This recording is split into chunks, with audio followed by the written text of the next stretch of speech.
के भए पनि यस्तो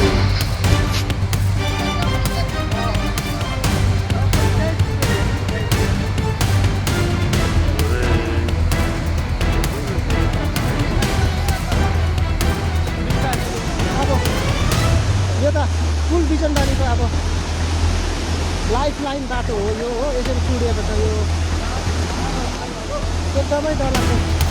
अब कहाँ कहाँ चाहिँ अब यस्तो घटनाहरू सुन्छ होला अहिले त हामी बिहान कहिले उज्यालो होस् भयो हो रातभरि सुकाइ छैन यति साह्रो डरलाग्दो लगेको छ खोला यति साह्रो रिस लिएको छ कस्तो डरलाग्दो भएको